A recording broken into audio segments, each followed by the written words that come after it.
قرآن حکیم کی صورتوں میں سے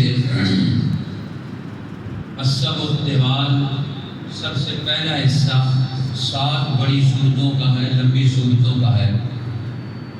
جو پہلی صورتیں ہیں سورۃ البقرہ، سورۃ الفاتحہ تو ایک ساتھ شامل ہے، سورۃ البقرہ، سورہ آل عمران، سورہ النساء، سورہ المائدہ، سورۃ الانعام اور سورۃ الاعراف، سورۃ الانفال اور سورہ توبہ۔ یہ 7 صورتیں جو ہیں یہ السبع الطوال، ان کو 7 لمبی صورتیں کہا جاتا ہے۔ یہ قرآن حکیم کی وہ صورتیں ہیں کہ جنہوں نے دین کے سارے بنیادی اصولوں کو جمع کر دیا۔ آدم علیہ السلام سے لے کر رسول اللہ صلی اللہ علیہ وسلم تک جتنے نبی اور رسول آئے، انہوں نے جو کچھ علم دنیا میں بھی دیا وہ سارے علوم اللہ نے اس پہ جمع کر دیے۔ اس لیے رسول اللہ صلی اللہ علیہ وسلم نے فرمایا جو ان 7 صورتوں کا پورا عالم بن جائے، ان کا معنی مطلب مفہوم اور ان کا پورا پروگرام جان جائے تو فرمایا وہ قرآن کا بڑا عالم شمار ہوگا۔ حبر، اس کو حبر کہا جائے گا، یہ قرآن کا بڑا عالم بنے گا جو ان 7 صورتوں کا بڑا عالم بن جائے اور ان کی پہچان حاصل کر لے کہ یہ 7 صورتیں میں کیا پیغام دیتی ہیں۔ قرآن حکیم کی دوسری صورتوں کا سیٹ شروع ہوتا ہے، وہ سورہ یونس سے لے کر سورہ حجر تک 14ویں پارے کی یہ 6 کے قریب صورتیں ہیں۔ یہ صورتیں ان میں اللہ جل شانہ نے دنیا میں جو قوموں کی لیڈرشپ کریں گے، قوموں کی امامت کریں گے، ان کے لیے کس اہلیت کی ضرورت ہے، کیا شرائط ہے۔ دنیا کی قوموں کا امام بننا قرآن کے علوم کو لے کر اللہ جل شانہ نے ان صورتوں میں ان مسائل کو بیان فرمایا کہ قوموں کے رہنما کیسے ہونے چاہیے، ان کی خرابیاں کون سی ہیں، کیسے ان خرابیوں سے نکالا جائے گا، ان مشکلات سے کیسے انہیں نکالا جائے گا، ان کے اندر کیا اوصاف اور صلاحیتیں پیدا کی جائیں گی۔ یہ ان صورتوں کے اندر جو الف لام میم سے شروع ہوتی ہیں اللہ تعالیٰ نے اس کو بیان فرمایا۔ پھر اس کے بعد سورۃ النحل، سورۃ النحل سے لے کر قرآن حکیم کی صورتوں کا یہ تیسرا سیٹ شروع ہوتا ہے، اتا امر اللہ، اللہ کا حکم آ گیا۔ یہاں سے لے کر سورہ زمر تک 24ویں پارے کی پہلی صورت، یہاں تک یہ کئی ساری صورتیں، غالباً 24 کے قریب صورتیں ہیں کہ جس میں اللہ جل شانہ نے قرآن حکیم کا بین الاقوامی انقلاب، پوری دنیا کی قوموں کو قرآن کیسے متاثر کرے گا، ان کی خرابیاں کیسے دور کرے گا، ان کے ماحول کو کیسے درست کرے گا، ان کے اندر اجتماعیت کیسے پیدا کرے گا، بین الاقوامی سطح کے مسائل قرآن کیسے حل کرے گا۔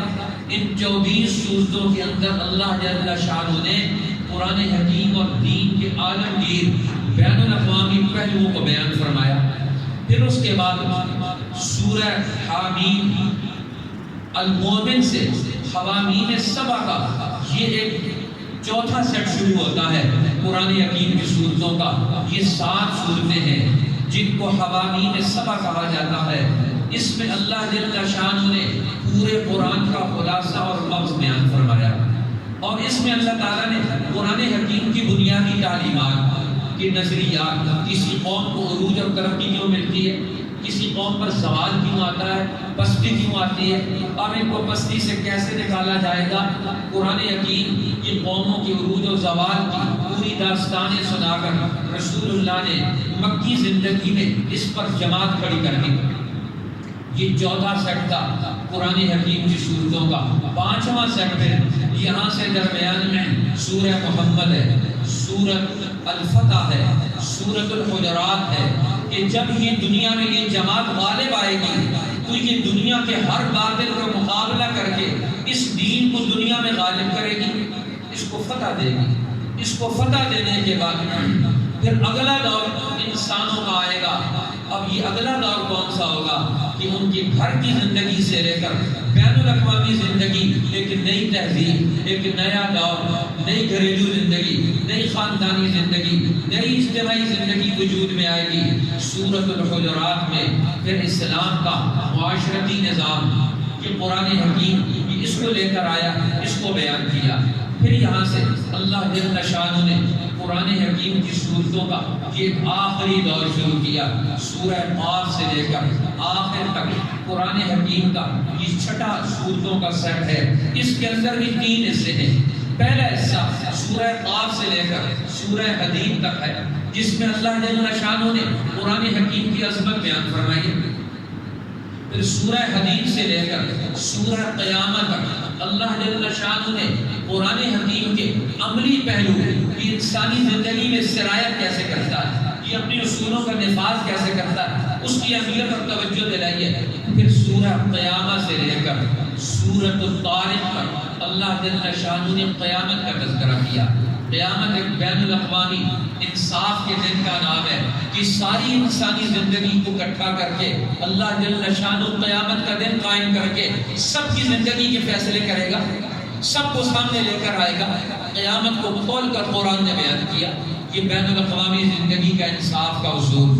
پھر اللہ تعالیٰ نے سورۃ الاعلیٰ سے لے کر پھر سورہ اعلیٰ سے لے کر سورۃ القدر تک، سورۃ العلق تک، یہ جو صورتیں ہیں اس میں انسان کو بیان کیا۔ انسان کس چیز کا نام ہے، انسان کی اہمیت کیا ہے، اس کی طبیعت کیا ہے، اس کی حقیقت کیا ہے، اس کی فطرت کیا ہے، اس کا نفس کیا ہے، اس کے اندر کی قوتیں کیا ہیں، اس کی حیثیت کیا ہے، یہ ساری انسانی زندگی کے سارے اصول ہمیں سمجھائے سورۃ العلق تک۔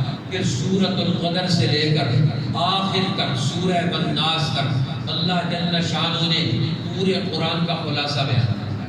یہ جو آخری صورتیں ہیں یہ پورے قرآن کا خلاصہ ہے۔ رسول اللہ صلی اللہ علیہ وسلم نے ارشاد فرمایا، یہ سورہ قاف سے لے کر یہ آخر تک جو قرآن ہے، یہ قرآن کی وہ صورتیں ہیں جو اللہ نے صرف مجھے عطا فرمائی ہیں، مجھ سے پہلے کسی امت کو نہیں ملی۔ وہ علوم جو محمد رسول اللہ پہ نازل ہوئے اور آپ کو اللہ نے عطا فرمائے، فرمایا یہ سورۃ القاف سے لے کر یہ آخری منزل ہے جن کو ان صورتوں کو مفصل کی صورتیں کہا جاتا ہے۔ فرمایا یہ وہ صورتیں ہیں، اس لیے فقہا فرماتے ہیں، امت کے علماء کو، قراء کو توجہ دلاتے ہیں کہ اب نمازوں کے اندر تمہیں سورہ قاف سے لے کر آخر تک کی صورتیں زیادہ پڑھنی چاہیے۔ اس لیے یہ جو دو نمازیں ہیں، صبح کی نماز اور فجر کی نماز، ان نمازوں میں سورہ قاف سے لے کر یہ سورہ بروج تک کی جو صورتیں ہیں، ان صورتوں کو ان نمازوں میں پڑھا جائے۔ پھر اسی طرح سورہ بروج سے لے کر سورہ القدر تک جو صورتیں ہیں، ان کو یہ جو عشاء کی نماز ہے اور عشاء کی نماز اور خاص طور پر عشاء کی نماز میں ان صورتوں کو پڑھا جائے۔ اور آخری جو صورتیں ہیں سورہ بینہ سے لے کر آخر تک، ان صورتوں کو عصر کی نماز میں اور مغرب کی نماز میں ان صورتوں کو زیادہ پڑھا جائے۔ اس لیے قرآن حکیم کی ان صورتوں کے اپنے نام ہیں، ان کی اپنی ترتیب ہے، ان کے اپنے اصول ہیں، ان کی اپنی تاثیرات ہیں، ان کی اپنی نوعیتیں ہیں، اور پورے قرآن حکیم کی ساری تعلیمات کا خلاصہ یہ سورۃ العصر میں اللہ تعالیٰ نے بیان فرمایا کہ اللہ جل شانہ پوری امت مسلمہ سے، کل انسانیت سے قرآن حکیم کا تقاضا کیا ہے، مطالبہ کیا ہے۔ اللہ جل شانہ نے پھر اس کی طرف توجہ دلائی ہے، فرمایا یہ جو چھوٹی سی صورت ہے جس کے 3 آیات ہیں، جس کے 14 کلمات ہیں، جس کے 68 حروف ہیں، اب یہ مکہ مکرمہ میں نازل ہوئی اور یہ 13ویں نمبر پر یہ سورت نازل ہوئی۔ سورہ علم نشرح کے بعد اور سورہ عادیات سے پہلے یہ سورت نازل ہوئی۔ اب یہ چھوٹی صورتوں میں سے، مختصر ترین صورتوں میں سے سورۃ العصر، سورۃ الکوثر، سورۃ الاخلاص، قرآن حکیم کی یہ 3 مختصر صورتیں اور یہ تینوں ہی جامع صورتیں۔ لیکن یہ جو سورت کریمہ ہے سورۃ العصر، یہ اپنے مضامین کے اعتبار سے پورے قرآن حکیم کی تعلیمات پڑھا رہی ہے۔ قرآن حکیم میں جو بنیادی اصطلاحات جو بنیادی اصول دیے گئے ہیں، اللہ جل شانہ نے ان سب کا خلاصہ تیار کر کے ہمارے سامنے سورت میں بیان فرمایا ہے۔ اس لیے نبی اکرم صلی اللہ علیہ وسلم نے فرمایا جو مسلمان قرآن حکیم کی سورت کو پڑھتا ہے اللہ جل شانہ اس کو دین پر استقامت عطا فرماتے ہیں، اس کو دین کی اہمیت اور عظمت نصیب فرماتے ہیں۔ اس اعتبار سے اللہ جل شانہ نے اس سورت کا آغاز قسم سے فرمایا، والعصر، قسم ہے زمانے کی۔ اب قسم اٹھا کر اب اللہ تعالیٰ ایک قسم اٹھا کر کسی چیز کو بیان کرتے ہیں، یہ معمولی چیز تو نہیں ہے، عام چیز تو نہیں ہے، جو خاص چیز بیان کر رہے ہیں۔ اللہ کو قسم اٹھانے کی ضرورت کیوں پیش آئی؟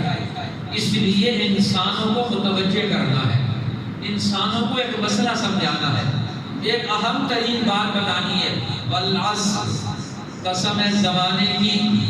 اب عصر کی قسم اٹھائی، ساری کائنات کی ساری چیزوں کو چھوڑ کر اس سورت کریمہ میں عصر کی قسم اٹھائی۔ اب عصر سے مراد کیا ہے؟ علماء فرماتے ہیں عصر کے اندر 3 قول ہیں۔ پہلا قول تو یہ ہے کہ عصر سے مراد زمانہ، تاریخ انسانیت ہے، جس زمانے سے انسان گزر رہا ہے، انسان کی عمر گزر رہی ہے، اس سے مراد انسان اور تاریخ انسانیت ہے، یہ زمانہ مراد ہے۔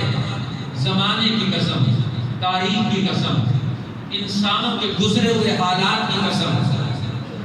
دوسرا اس سے مراد ہے عصر کا وقت، سارا دن گزرتا ہے، سارے دن کا حاصل انسان کو عصر کے وقت میں ملتا ہے۔ عصر کہتے ہیں عربی زبان میں نچوڑنے کو، جب آپ کسی چیز کا نچوڑ نکالتے ہیں، جوہر نکالتے ہیں، جوس نکالتے ہیں، پورے دن کا جوس انسان کی محنت کا عصر کے وقت میں اس کے سامنے آ جاتا ہے۔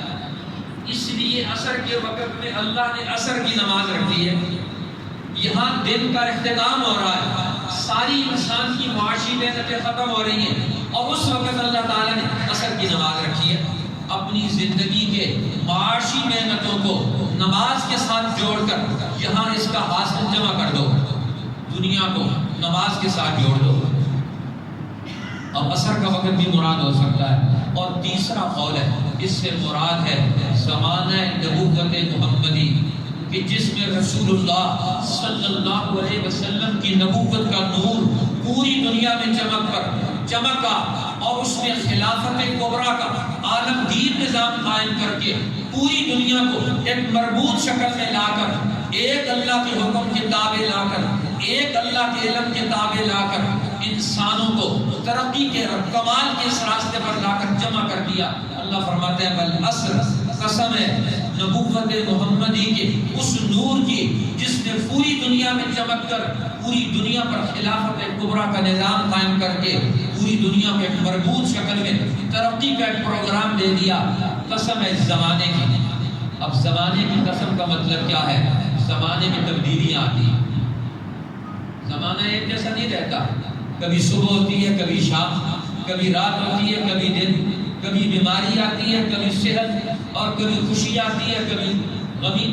اب زمانے میں احوال میں تغیر ہے، تبدیلی ہے، کہ اس میں سکون نہیں ہے، اس میں جمود نہیں ہے، زمانہ یہ آگے بڑھ رہا ہے۔ وہ کہتے ہیں کہ ایک دور میں ایک بادشاہ نے اپنی بیوی کو طلاق دے دی۔ وہ دریا کے نہر کے کنارے باغ میں ٹہل رہے تھے، اور اس نے بیوی کو کہا کہ اگر تو اس پانی کے اوپر سے چھلانگ لگائے تو مجھے طلاق دے۔ شیطان بڑے بڑے مسئلے پیدا کر دیتا ہے، اچانک پیدا کر دیتا ہے۔ اب وہ اچھے بھلے چل رہے تھے، اور ان کے ذہن میں ایک شیطانی وسوسہ آیا۔ اس نے کہا اگر تو اس پانی سے چھلانگ لگائے تو مجھے طلاق دے۔ بیوی نے بھی آؤ دیکھا بتاؤ، اس نے فوراً چھلانگ لگا۔ اور بھی جلد بات ہوتی ہے، زمانہ کہاں سے کہاں پہنچا دیتا ہے، زمانے کا تغیر انسانوں کو کہاں سے کہاں پہنچا دیتا ہے۔ کبھی انسان تخت پر ہوتا ہے اور کبھی تختے پر ہوتا ہے۔ کوئی وقت ہے، وقت بدلتا ہے تو انسان کو بھی بدل دیتا ہے، اس کے حالات کو بھی بدل دیتا ہے۔ اس لیے اللہ نے زمانے کی قسم اٹھائی کہ زمانہ حاوی ہے انسانی زندگی پر، اور انسانی زندگی اس کے اندر سے ہو کر گزر رہی ہے، زمانے کی تبدیلیوں کا شکار ہو کر گزر رہی ہے۔ تغیرات سے گزر رہی ہے، لہذا اب قرآن کے علم سے تمہیں زمانے کی تاریخ کا مطالعہ کرنا ہے۔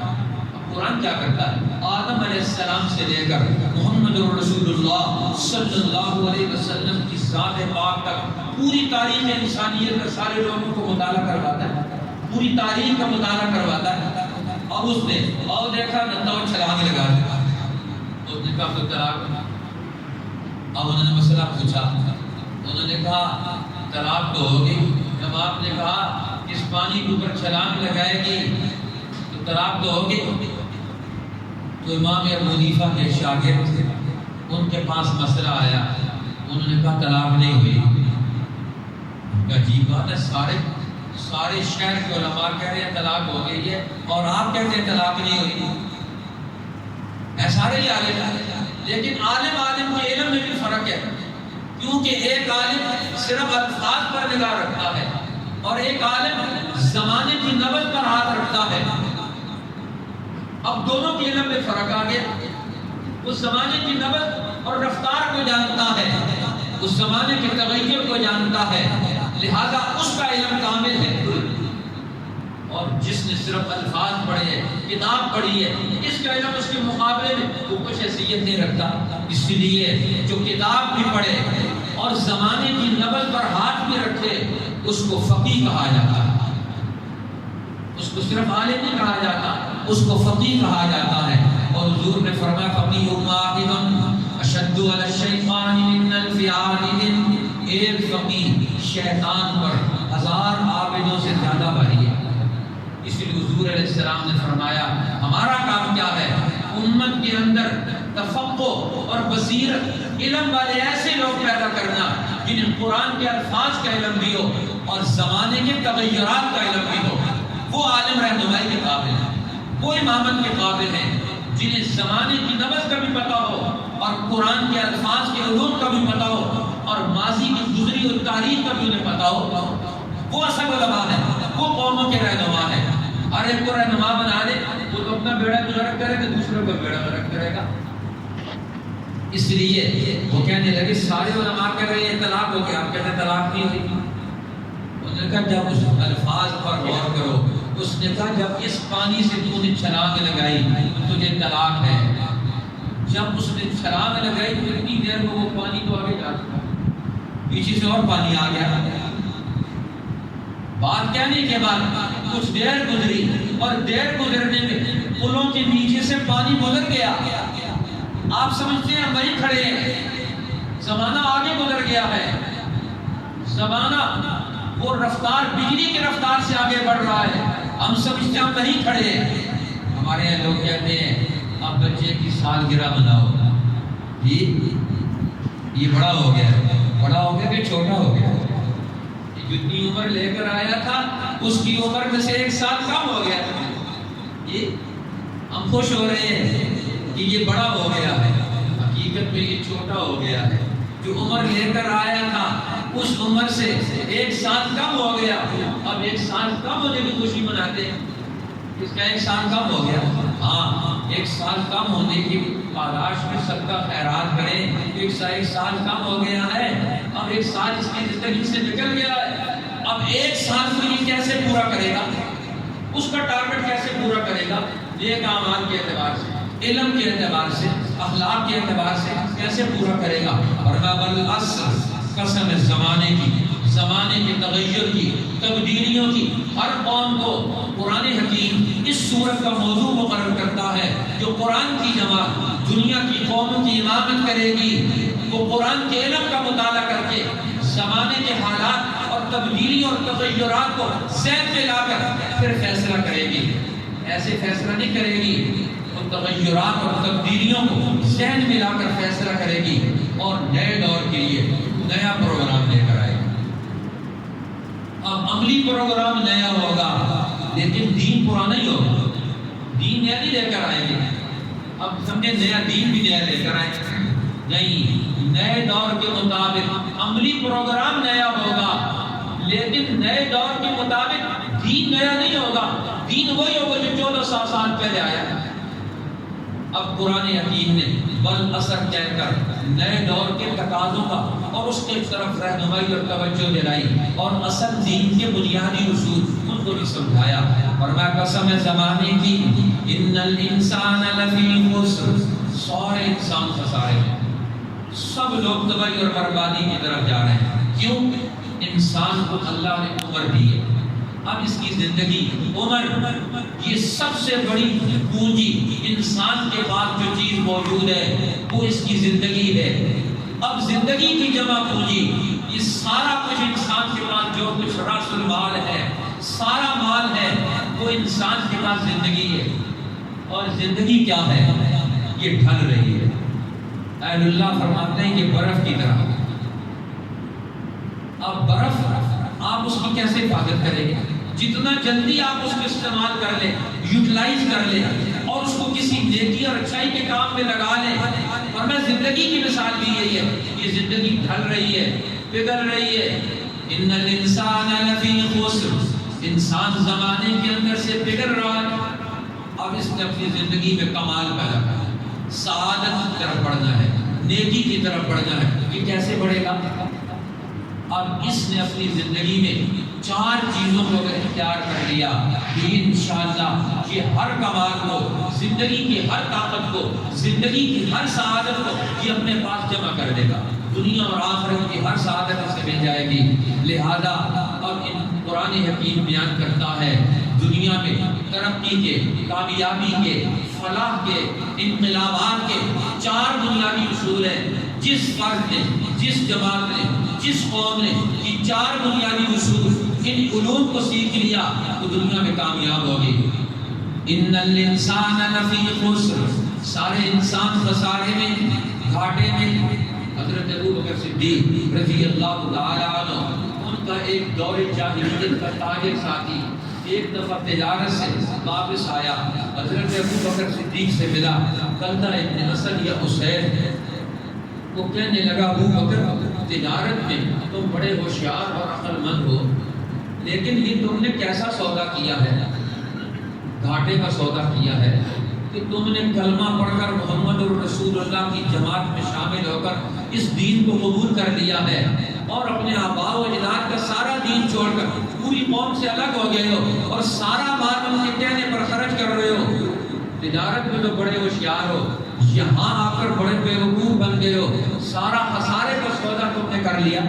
حضرت ابوبکر صدیق نے اسے جواب دیا، کندہ تو نے غلط بات کہی ہے، خسارہ یہ نہیں ہے، خسارہ تو یہ ہے کہ انسان دنیا میں غلط بات قبول کر لے، شک کو قبول کر لے، باطل کو قبول کر لے، غلط عمل کی طرف چلا جائے، کائنات کے نظام سے کٹ جائے، اللہ اور اللہ کے رسول سے کٹ جائے، حق والوں سے کٹ جائے، یہ خسارے کی بات ہے۔ یہ خسارہ نہیں ہے کہ مال اس کا ختم ہو جائے، یہ مال تو ویسے بھی ختم ہونے والا ہے، انسان اس سے الگ ہونے والا ہے، اور وہ انسان سے الگ ہونے والا ہے۔ پوری یہ کیا کہا؟ حضرت ابوبکر صدیق کی یہ رائے آئی تو اللہ کی طرف سے یہ صورت یہ تائید میں بھی آ گئی، اور اس نے ایک اصولی رہنمائی بھی بیان فرما دی۔ اسی لیے امام شافعی رحمۃ اللہ علیہ فرمایا کرتے تھے قرآن حکیم کی اگر اسی صورت پر مسلمان غور کرنا شروع کر دیں تو وہ اپنی زوال اور ذلت کی زندگی سے نکل سکتے ہیں۔ اسی لیے فرمایا، اور صحابہ اکرام کا معمول تھا کہ جب بھی 2 صحابی جمع ہوتے، جمع ہونے کے بعد جدا ہونے سے پہلے یہ صورت ایک دوسرے کو سنا کے جدا ہوتے تاکہ دین کے اصولوں پر ہم قائم رہیں۔ اپنے اجتماع ہمارا ان اصولوں پر ہے کہ نہیں ہے، اپنی زندگی کا مطالعہ اور تجزیہ کرتے ہیں۔ لہذا آج مسلمان اپنی زندگی کا جائزہ نہیں لیتے، ہماری زندگی میں خرابیاں کیا ہیں اور بدبختی کیا ہے، گناہ کیا ہے، ہماری زندگی میں تغیر اور تبدیلی کیا آ رہی ہے، ہم اس کو کیسے نپٹیں گے، کیسے اس سے نکلیں گے۔ فرمایا 4 اصول کامیابی کے ہیں۔ الا الذین آمنوا، پہلا اصول ایمان ہے، ہمارا نظریہ بلند ہو، ایمان بلند ہو، ہمارے عقائد بلند ہو، ہمارے نظریات اور ہمارے افکار یہ بلند ہو، ہمارے غور و فکر کی صلاحیت بلند ہو، ہماری نظری اور عقلی قوت یہ مکمل ہو جائے۔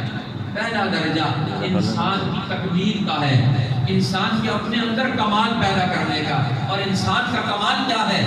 اس کا نظریہ اور ایمان درست ہو جائے۔ نظریہ اور ایمان درست ہونے کا مطلب کیا ہے؟ اب ایمان جو قرآن کی بنیادی اصطلاح ہے، قرآن حکیم جا بجا اس کو بیان کرتا ہے، اس چھوٹی صورت میں اس کا مفہوم متعین کر دیا، الا الذین آمنوا، خسارے سے بچنے والے وہ لوگ ہیں جو ایمان لے کر آئے۔ اور ایمان کس کو کہتے ہیں؟ ہمارے بزرگوں نے فرمایا ایمان یہ امن سے نکلا ہے، اور اس کا مطلب یہ ہے انسان کے دل و دماغ میں امن اور اطمینان آ جائے، یقین آ جائے، شرح صدر آ جائے، شک اس کے اندر سے نکل جائے، اس کے دل و دماغ میں اللہ کا وہ تعلق پیدا ہو جائے جس تعلق کی بنیاد پر یہ ہر چیز کو چھوڑنے کے لیے تیار ہو۔ اس لیے ایمان سے مراد ایمان باللہ، ایمان بالرسول، اور ایمانیات تین بنیادی چیزیں ہیں، اللہ پر ایمان، رسولوں پر ایمان اور آخرت پر ایمان۔ اب یہ ایمان کی دعوت ہے۔ اب ان کو مان لینا، ان کو تسلیم کر لینا، ان حقیقتوں کو اپنے دل میں جگہ دے لینا۔ سب سے پہلے اللہ کی ذات کو ماننا کہ اللہ ہے، کائنات کا مرکز وہ ہے، کائنات کا اصل وہ ہے، ہم اسی کے مخلوق ہیں، لہذا ہم اسی کو مانتے ہیں۔ ایمان اللہ کے تعلق کو مضبوط باندھ لینا، اور اللہ کے تعلق میں اپنے دل و دماغ میں اللہ کے تعلق کو باندھ لینا، اپنے اندر باندھنا، اس کا نام ایمان ہے۔ کہ ہم اس کا اعلان کرتے ہیں کہ ہم اللہ کو مانتے ہیں، شہادت دینا، یہ ایمان ہے۔ اس لیے فرمایا زوال شک، ہم اپنے دل و دماغ سے ہر شک کو نکال دیں، اب کوئی چیز ہمیں نہ ہلا سکے۔ اس لیے حجت الاسلام بانی دارالعلوم دیوبند مولانا قاسم نانوتوی رحمۃ اللہ علیہ نے فرمایا ایمان کس چیز کا نام ہے؟ وہ فرماتا ہے ایمان ایک جامع نیت کا نام ہے۔ جس طرح نماز پڑھتے ہیں، نماز سے پہلے نماز کی نیت کرتے ہیں، روزہ رکھتے ہیں روزے کی نیت کرتے ہیں، زکوٰۃ دیتے ہیں زکوٰۃ کی نیت کرتے ہیں، ہر عمل سے پہلے ہر عمل کو ادا کرنے کی نیت کرتے ہیں۔ ہر عمل کا آغاز انسان کے دل اور دماغ سے ہوتا ہے، باہر سے نہیں ہوتا۔ عمل انسان کے اندر موجود ہوتا ہے، اور اندر والے عمل کا نام کیا ہے؟ ایمان۔ اب فرماتے ہیں یہاں نیت انسان کے دل سے، اور دل سے جب عمل اٹھتا ہے اس کا نام ہوتا ہے ارادہ، اس کا نام ہوتا ہے عزم۔ تو گویا انسان کے اندر اللہ کے حکم کو پورا کرنے کا ارادہ پیدا ہو جائے، عزم پیدا ہو جائے، اور وہ فرماتے ہیں پورے دین کو ایک دفعہ ماننے کا نام ایمان ہے۔ اے اللہ ہم تیرے ہر حکم کو مانیں گے اور اس کے لیے ہر قربانی دیں گے، تیرے ہر حکم کو عمل میں لائیں گے۔ ایمان نام اسی چیز کا ہے۔ فرمایا الا الذین آمنوا، وہ لوگ جو ایمان لے کر آئے، اور اس کے بعد فرمایا وعملوا الصالحات، اور انہوں نے اچھے عمل کیے، درست عمل کیے، عمل صالح، درست عمل۔ اب اللہ تعالیٰ نے کسی ایک عمل کو نہیں بیان کیا، اب نماز بھی نیک عمل، روزہ بھی نیک عمل، ذکر بھی نیک عمل ہے، یتیم کو محفوظ کرنا بھی نیک عمل ہے، عدل قائم کرنا بھی نیک عمل ہے، اور پڑوسیوں کے حقوق ادا کرنا بھی نیک عمل۔ نیک اعمال پوری ایک لسٹ ہے، اللہ نے مطلقاً بیان فرمایا وعملوا الصالحات، نیک عمل کرے، اچھا عمل کرے۔ اب نیک عمل کیا ہے؟ انسان کی ہر حرکت، انسان کا ہر سکون، انسان کا ہر فعل، ہر عمل، جو عمل کرتا ہے، جو قدم اٹھاتا ہے، وہی عمل۔ اب یہ عمل صالح کب ہوگا؟ جب اس کے ایمان کے تقاضوں کو پورا کرے، جب اللہ کے حکم کی مطابقت میں آئے گا۔ جو قدم انسان اٹھا رہا ہے اللہ کی منشا اور مرضی کے مطابق اٹھا رہا ہے، یہ عمل صالح ہے۔ اپنی مرضی کے مطابق اٹھا رہا ہے تو پھر اس عمل صالح ہے۔ اللہ کے رسول کے حکم کے مطابق اٹھا رہا ہے، یہ عمل صالح ہے، اور شریعت کے حکم کے مطابق اٹھا رہا ہے، یہ عمل صالح ہے۔ اور اگر اپنی مرضی کے مطابق اٹھا رہا ہے، اپنے قومی رسم و رواج کے مطابق اٹھا رہا ہے، تو پھر اس کا عمل وہ اس طرح کا صالح نہیں قرار پائے گا۔ اس لیے عمل صالح کی ضرورت ہے، اور عمل صالح کی تعین کرنا بہت ضروری ہے کہ کون سا عمل کس وقت صالح بنتا ہے۔ ہر عمل کی اپنی شرائط ہے۔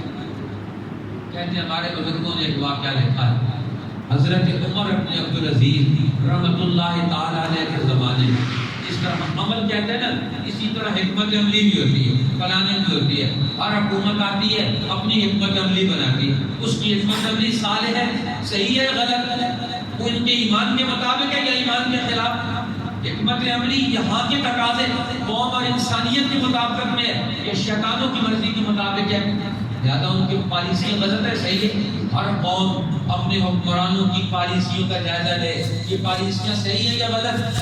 ایمان اور عمل صالح، فرد کا عمل، قوم کا عمل، جماعت کا عمل، معاشرے کا عمل، ان سب کا جائزہ لیا جائے گا۔ لہذا حضرت عمر بن عبدالعزیز رحمۃ اللہ علیہ کے زمانے میں پتہ چلا کہ ایک علاقے سے اسلام غالب ہو اور پھر لوگ مسلمان نہ ہو، یہ کیسے ہو سکتا ہے؟ ایک علاقے سے لوگوں کے مسلمان ہونے کی اطلاع نہیں آ رہی، کافی عرصہ گزر گیا، کوئی آدمی مسلمان ہی نہیں ہو رہا۔ عجیب بات ہے، اسلام کے عدل کا دور ہو، غلبے کا دور ہو، فتوحات کا دور ہو، اور علم کا دور ہو، شعور کا دور ہو، اور لوگ اسلام کے قریب نہ آئے، یہ سوالیہ نشان ہے۔ انہوں نے اس علاقے میں جا کر ایک آدمی کو بھیجا، جا کر تحقیق کرو مسئلہ کیا ہے۔ ہر علاقے سے خبریں آ رہی ہیں، اس علاقے سے خبر ہی نہیں آتی، مسئلہ کیا ہے؟ تو اس علاقے میں گئے تو پتہ چلا وہاں کے جا کر کہ وہاں کے گورنر نے وہاں ایک شرط عائد کی تھی، فرمایا جو مسلمان ہوگا پہلے ختنہ کروائے گا۔ اب اس نے اپنی پالیسی جاری کر دی، اپنا قانون نافذ کر دیا۔ اب اس نے اپنی عملی نوعیت واضح کر دی کہ جو مسلمان ہوگا پہلے ختنہ کروائے گا۔ اب انہوں نے کہا کہ تو نے ختنے کا قانون کیوں نافذ کر دیا؟ ختنہ جو سنت ہے، ختنہ سنت عمل ہے، اور اسلام قبول کرنا یہ فرض عمل کا درجہ رکھتا ہے۔ اب پہلا درجہ فرض عمل کا ہے۔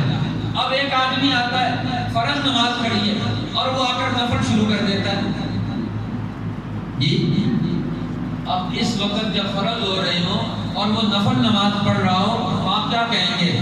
یہ اس کا نفل عمل پڑھنا صحیح ہے غلط جی؟ غلط ہو جائے گا نا، یہ عمل صالح نہیں رہا، کیونکہ اس نے فرض کو چھوڑ دی۔ آج مسلمان فرض کو اختیار نہیں کرتے، نفلوں پر زور دیتے۔ پہلے فرض درجے کا عمل ہے، پھر واجب درجے کا عمل ہے، پھر سنت درجے کا عمل ہے، پھر نفل درجے کا عمل ہے۔ ہر عمل کی حیثیت کا تعین کرنا ہے، یہ تعین کون کروائے گا؟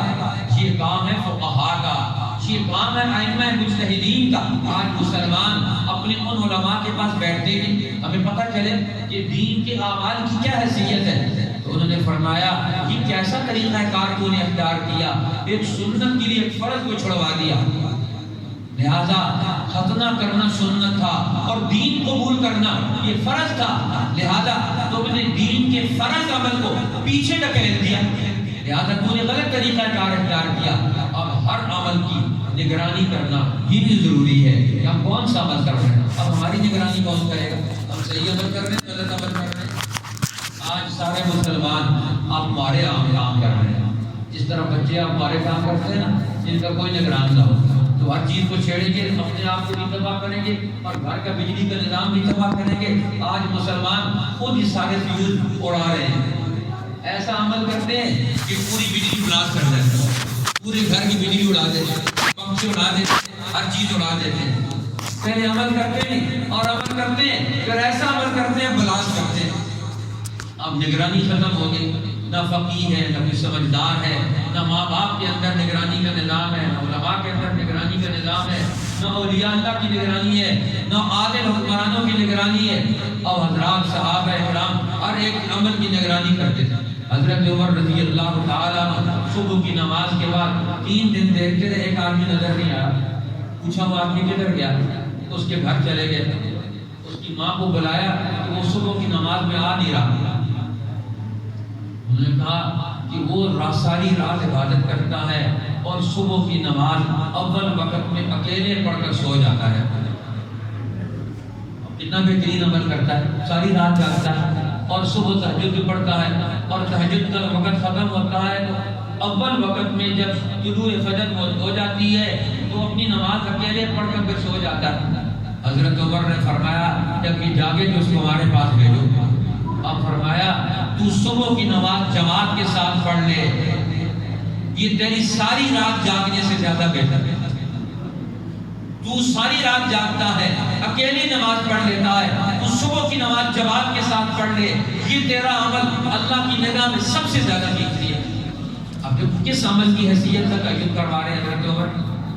آج یہ عمل دین کی نگرانی کا نظام اور عمل صالح پر پوری امت کو قائم رکھنے کی حیثیت آج مسلمان یہ سبق بھول گئے۔ اور تیسرا اصول ہے وتواصوا بالحق، خود ہی نہیں عمل کرتے، خود ایمان لے آئے، خود عمل کر لیں، اور میں نہیں آگے بڑھ کر پوری قوم کو دین کے ساتھ جوڑیں گے۔ وتواصوا بالحق، وہ ایک دوسرے کو حق پر قائم رہنے کی تاکید کرتے ہیں، حق کو پورے معاشرے میں قائم رکھتے ہیں، استقامت کے ساتھ، ہمت کے ساتھ، جرأت کے ساتھ دین حق پر قائم ہے۔ فرمایا اب یہ دین حق پر قائم رہنا یہ ایمان اور نظریے کی بنیاد پر ہے۔ اور دوسرا فرمایا جب عمل کریں گے عمل کی راہ میں شیطان رکاوٹ ڈالے گا، عمل نہیں کرنے دے گا۔ حدیث پاک میں آتا ہے جب ایک انسان مسلمان رات کو سوتا ہے تو شیطان اس کے اوپر 3 گرے لگا دیتا ہے، 3 گرے اس پر لگاتا ہے تاکہ یہ صبح اٹھ کر یہ نماز نہ پڑھ سکے، عمل نہ کر سکے۔ لہٰذا اب شیطانی قوت پر کنٹرول کرنا یہ بہت ضروری۔ لہٰذا حضور علیہ السلام نے فرمایا جو مسلمان صبح جاگ جاتا ہے پہلی گرہ کھل جاتی ہے، پھر جاگ کر اب یہ اٹھ کر وضو کرتا ہے تو شیطان کی دوسری گرہ کھل جاتی ہے، اور پھر جب یہ نماز پڑھتا ہے تو پھر شیطان کی تیسری گرہ کھل جاتی ہے۔ اب دیکھو یہ عمل کرنے سے انسان آگے بڑھتا ہے، شیطانوں کے اوپر طاقتور اور مضبوط ہو کر اس کی پالیسیوں کو شکست دے دیتا ہے۔ اور اگر یہ تینوں کام نہیں کرتا، یہ صبح اٹھتا ہی نہیں ہے، جب سورج طلوع ہوتا ہے اس وقت اٹھتا ہے، اور میں جب اٹھنا چاہتا ہے شیطان اس کو کہتا ہے سویا رہے، علیک لیل طویل، بڑی لمبی رات ہے، تھوڑی دیر بعد اٹھنا۔ اور میں کہ تھوڑی دیر بعد اٹھنے والا جو عمل ہے نا یہ رائے ہے، یہ شیطانی رائے ہے، یہ شیطانی عمل ہے۔ لہذا شیطان کی بات مت مانو، ایک دفعہ آنکھ کھل گئی فوراً کھڑے ہو جاؤ، اور اگر شیطان کی بات مانو گے پھر دوبارہ سو جاؤ گے تو پھر اٹھو گے اس وقت جب سورج طلوع ہوگا۔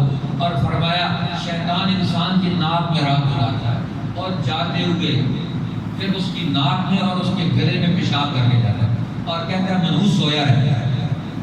یہ اس کو کہتا ہے پیشاب کرتا ہے اور اس کے بعد کہتا ہے سویا رہتا ہے۔ اب تو منحوس ہے، تو صبح اٹھا نہیں، اپنے رب کو یاد کیا نہیں، کوئی عمل تو نے کیا نہیں، اب تو منحوس ہے، تو سویا رہا۔ اب اس کو شیطان بھی گدگار کر جاتا ہے، پہلے استعمال کرتا ہے، پھر اس کے بعد پیشاب کرتا ہے، اور پھر اس کے اوپر اس کے خلاف بیان بھی دیتا ہے، جس طرح آج امریکہ کرتا ہے مسلمانوں کے ساتھ، پہلے استعمال کرتا ہے، پھر استعمال کرنے کے بعد ان کے اوپر پیشاب کرتا ہے، اور پیشاب کرنے کے بعد پھر ان کے تمغہ لگاتا ہے ساتھ پوری دنیا میں۔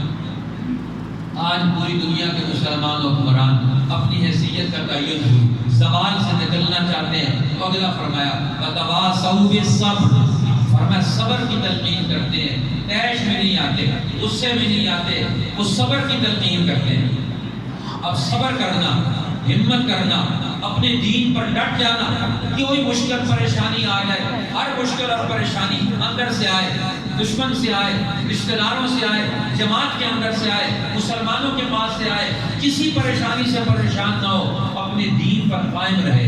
حضرت امام حسن رضی اللہ تعالیٰ عنہ ایک دفعہ خطاب کر رہے تھے، ایک آدمی کھڑا ہو گیا اور اس نے امام حسن کو خوب گالیاں دی، خوب برا بلا کہا۔ جب انہوں نے خوب برا بلا کہا تو امام حسن کے ماننے والے کھڑے ہو گئے اس کو مارنے کے لیے، اور میں بیٹھ جاؤ، اس نے مجھے گالیاں دی، تمہیں تو نہیں دی، تو کیوں غصے میں آ رہے ہو؟ غصہ تو مجھے آنا چاہیے، مجھے تو غصہ آ نہیں ہے، تمہیں غصہ آ رہا ہے، تم کیوں غصہ کرتے ہو؟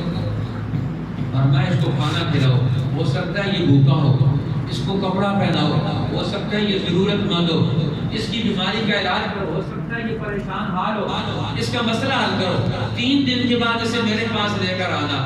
اب 3 دن گزرے تو وہ ساتھ پاس لے کر آئے، فرمایا بتائیے اب میرے بارے میں آپ کی کیا رائے ہے؟ وہی رائے جو پہلے دن تھی، رائے بدل گئی ہے۔ فرمایا جو پہلے دن رائے تھی آج بھی وہی رائے ہے، نہ پہلے میں آپ کو غلط سمجھتا تھا نہ آج غلط سمجھتا ہوں۔ اصل مسئلہ یہ ہے کہ میں آپ کا امتحان لینا چاہتا تھا کہ آپ غصے میں آتے ہیں کہ نہیں آتے ہیں، آپ میں نبوت کا خون موجود ہے کہ نہیں ہے، آپ میں صبر اور استقامت دین پر ہے کہ نہیں ہے۔ فرمایا ہم پہاڑ ہیں دین کے، ہمیں آپ جیسے لوگوں کی کوئی عمل اپنی جگہ سے ہلا نہیں سکتا، کوئی آدمی اپنے عمل سے ہمیں نہیں ہلا سکتا۔ حضرت شاہ اسماعیل شہید رحمۃ اللہ علیہ ایک جگہ تقریر کر رہے تھے درمیان میں ایک آدمی کھڑا ہو گیا اور کھڑا ہو کر کہنے لگا، کھڑے ہو کر مجمع عام میں کہنے لگا آپ اپنے ماں باپ کی ناجائز اولاد ہیں۔ اب جو سننے والے تو غصے میں آگے پکڑے مارنے کے لیے، اور میں اس نے مجھے کہا ہے آپ کو تو کچھ نہیں کہا، تم لوگ کیوں غصے میں آ رہے ہو؟ اور اس کے فرمایا دیکھو میرے ماں باپ کے نکاح کے گواہ فلاں شہر میں جہاں ان کا نکاح ہوا تھا آج بھی ان کے نکاح کے گواہ وہاں موجود ہیں، جا کر تسلی کر سکتے ہو، جا کر تحقیق کر سکتے ہو۔ صبر کا دامن ہاتھ سے نہیں چھوڑا۔ حضرت مالک ابن دینار رحمت اللہ تعالی علیہ بڑے اولیاء اللہ میں سے گزرے ہیں، کوفہ شہر میں رہتے تھے، ان کے پڑوس میں ایک یہودی رہتا تھا، ان کے دروازے کے اوپر اس نے اپنی لیٹرین بنائی، روزانہ اپنا پاخانہ نیچے پیر بھی نہیں لگایا، اپنا پاخانہ ان کی دہلیز پر روزانہ گرا دیتا، عرصہ دراز گزر گیا، پاخانہ روزانہ کرتا ہے، روزانہ ان کی دہلیز پر صبح اٹھتے ہیں، جھاڑو لیتے ہیں، پانی لیتے ہیں، صفائی کر کے پھر اپنی عبادت میں مصروف ہو جاتے ہیں۔ عرصہ گزر گیا، 1 سال 2 سال 3 سال 4 سال 5 سال 10 سال کا عرصہ گزر گیا۔ ایک دن وہ یہودی آیا اور آ کر کہنے لگا حضرت یہ ہمارا واش روم، اس کا پرنالہ آپ کے دروازے پر کھلتا ہے اور روزانہ گندگی آپ کے دروازے پر گرتی ہے، آپ کو تکلیف تو نہیں ہوتی؟ 10 سال کے بعد اس دشمن خدا نے آ کر اتنا گوارا کیا کہ آ کر پوچھ لیا آپ کو تکلیف تو نہیں ہوتی؟ تو کہنے لگے کوئی تکلیف نہیں ہوتی، برتن بھی رکھا ہوا ہے، جھاڑو بھی رکھا ہوا ہے، پانی کا نظام بھی بنایا ہوا ہے، لہذا روزانہ دھو دیتا ہوں، کوئی پریشانی نہیں ہوتی، کوئی مسئلہ نہیں ہے۔ اب تو سارے جو جس چیز کی ضرورت تھی سارا نظام کر لیا۔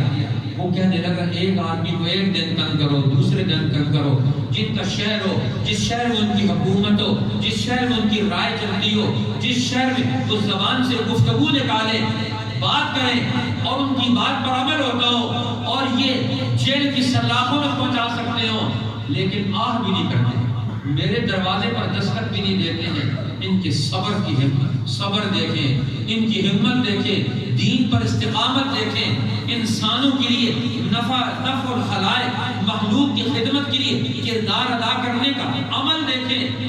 اب کتنا عظیم کردار ہے۔ کہنے لگا میں تو آپ کا امتحان لے رہا ہوں، آپ اللہ کا نام لیتے ہیں، اللہ کے نام لینے والے کسی عمل سے کب غصے میں آتے ہیں، کب دہش میں آتے ہیں۔ آج مسلمان تھوڑی سی بات اور کسی کو آپ کہنے آپ ادھر ہو جائیں، سب میں کھڑے ہو جائیں، فوراً تو کیا ہو گیا، وہ آگے سے لڑائی شروع کر دیں، یہ فوراً لڑائی شروع ہو جائے، غصے میں آ جائے۔